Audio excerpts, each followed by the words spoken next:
మీ station గన్పూర్కి భవిష్యత్తులో నిధులను విడుదల చెయ్యాలన్నా మీరందరూ కలిసికట్టుగా శ్రీహరి గారి నాయకత్వాన్ని బలపరచండి.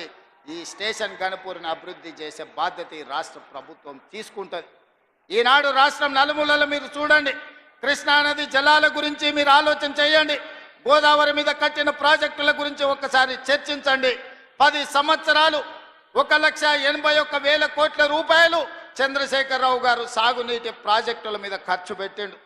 అందులో 1,02,000 కోట్ల రూపాయలు ఒక్క కాళేశ్వరం కట్టడానికి వాడి 1,00,000 కోట్లు పెట్టి కట్టిన కాళేశ్వరం 3 ఏళ్లనే కట్టుడు 3 ఏళ్లనే కూలుడు జరిగిపోయింది. ఇప్పుడు ఆ కూలిన దాన్ని మొత్తం తీసేయాలంటే మళ్ళా ప్రభుత్వానికి 1,000 కోట్ల రూపాయలు ఖర్చు అయ్యే పరిస్థితి వచ్చింది. ఆయన తీసుకొచ్చి అప్పచెప్పిన దరిద్రం అది కాళేశ్వరం కాదు, అది కూలేశ్వరం అని చెప్పి ఈరోజు నేను మిత్రులకు చెప్పదలుచుకున్నా. ఇవాళ ఆయన గొప్పలు చెప్తున్నాడు, మీరు ప్రాజెక్టులు కట్టినరా, కేసీఆర్ గారు ప్రాజెక్టులు కట్టినరు, రిజర్వాయర్లు కట్టినరు అని. తాటి చెట్టు అంతా పెరిగిండు కానీ ఆవకాయ అంతా కూడా ఆయన మెదడులో తెలివితేటలు ఉన్నట్టు నాకు అనిపిస్తలేదు. శ్రీరామ్ సాగర్ 100 టీఎంసీల ప్రాజెక్ట్ ఎవరు మీ తాత కట్టిండా? శ్రీశైలం ప్రాజెక్టులో 300 టీఎంసీలు నిల్వ మీ ముత్తాత చేసిండా?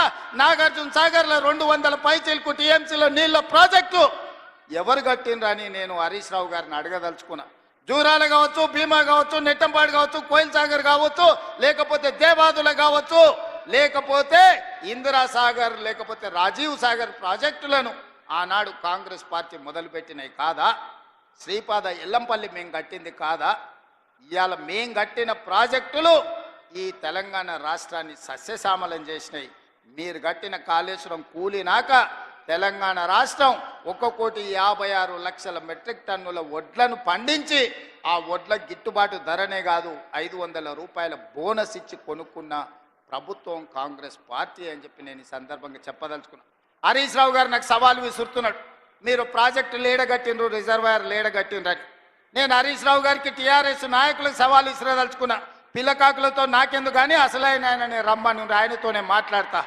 శ్రీరామ్ సాగర్ మీద మాట్లాడదామా, నాగార్జున సాగర్ మీద మాట్లాడదామా, శ్రీశైలం ఆనకట్ట మీద మాట్లాడదామా, జూరాల మీద మాట్లాడదామా, భీమా మీద మాట్లాడదామా, నెట్టంపాడు మీద మాట్లాడదామా, కోయిల్ సాగర్ కట్ట మీద మాట్లాడదామా, రాజోలి బండ డైవర్షన్ స్కీమ్ దగ్గర మాట్లాడదామా, లేకపోతే మంజిరా పరివాహక ప్రాంతంలో మాట్లాడదామా? చంద్రశేఖరరావు గారు వీళ్ళని కాదు, నువ్వు రా, నువ్వు వస్తే నీకు తెలుస్తుంది మేమేం చేసినాం, మీరేం చేసినాం. తెలిసి తెలవక ఉడికిందో ఉడకక ఉరుకులాడుతున్నారు నీ అల్లుడు నీ కొడుకు. వాళ్ళకు పిల్లకాకులకేం తెలుసు, ఉండేలు దెబ్బ అని వెనకడికి చెప్పారు. నీకు తెలుసు కదా మా దెబ్బ ఎట్లుంటుందో, కాంగ్రెస్ పార్టీ కార్యకర్తల దెబ్బ. 2023 డిసెంబర్ 3 నాడు చూసినావు కదా మా కార్యకర్తల దెబ్బ. అందుకే ఇవాళ ఆయన మొహం జల్లక ఫామ్ హౌస్లో దాచుకొని ఇవాళ వీళ్ళను ఉసిగొల్పుతున్నాడు.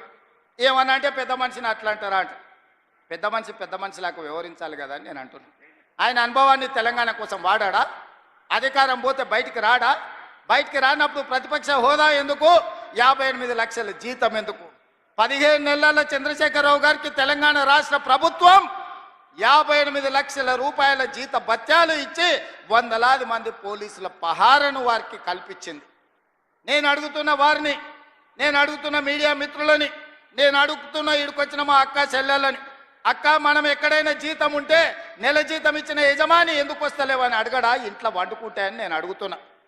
మన దగ్గర ఉన్నోడు ఎవడైనా, మన దగ్గర ఉండే టీచర్ అయినా, ఎస్ఐ అయినా, కానిస్టేబుల్ అయినా, ఏ ప్రభుత్వ ఉద్యోగైనా జీతం తీసుకుంటే జీతానికి రాకపోతే ఉద్యోగానికి రాకుండా జీత భత్యాలు 15 నెలలు తీసుకునేది ఎక్కడైనా ఉన్నదా? ఈ వెసులుబాటు ఎక్కడైనా ఉన్నదా అని నేను అడుగుతున్నా. మీడియా మిత్రులను కూడా అడుగుతున్నా, వారం రోజులు మీరు రిపోర్టు చేయకపోతే మీ